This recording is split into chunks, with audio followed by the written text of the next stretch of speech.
देखो जी गज्जी चारा खेडन डे जे इन्होंने नमाज का आखिए तो नमाज नहीं जो पढ़ते। फैसल साहब की करते हो बे? आरे लगे हो बाबे खेड़ते खुड़ते ने ठंड ठुंड है।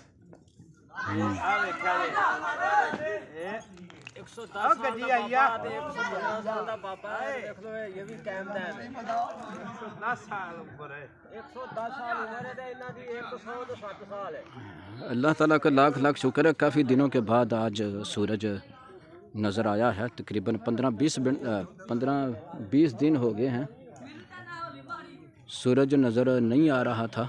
निकलता तो रोज़ाना है लेकिन नज़र नहीं आ रहा था। तो अल्लाह का लाख लाख शुक्र है, थोड़ी बहुत आज 20 दिन के बाद धूप नज़र आई है, निकली है। तो अल्लाह ताला का शुक्र अदा करना चाहिए जो थोड़ी बहुत धूप निकली है। लेकिन इन लोगों का हाल देखें, ये गज्जी चारा खेल रहे हैं। अजय जनाब किन्ने दिन बाद धुप निकली है? बाबा 20 दिन बाद होने सुने, 5 दिन बाद। तो चाहिए फिर अल्लाह ताला का शुक्र अदा करो यार, 2 नफल पढ़ो।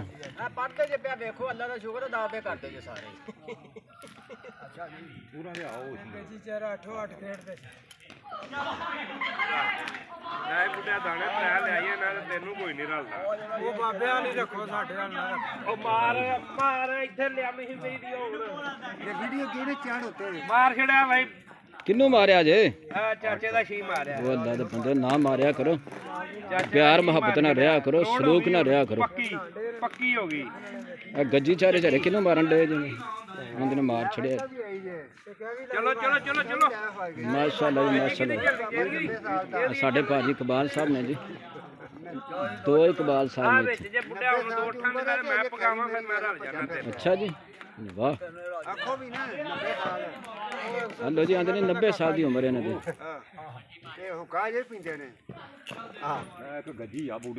ना भाई आठी ओ जिंदाबाद आने ट्रायल थल्ले ले आए थे। ਇਹਨਾਂ ਨੂੰ ਭਜਾਣਾ ਦੇ ਗੱਜੀ ਆ। ਇਹ ਲਿਆ ਨਹੀਂ ਸੀ ਮੈਂ, ਉਹ ਗੱਜੀ ਕਰ। ਆ ਮੈਂ ਗੱਜੀ ਆ।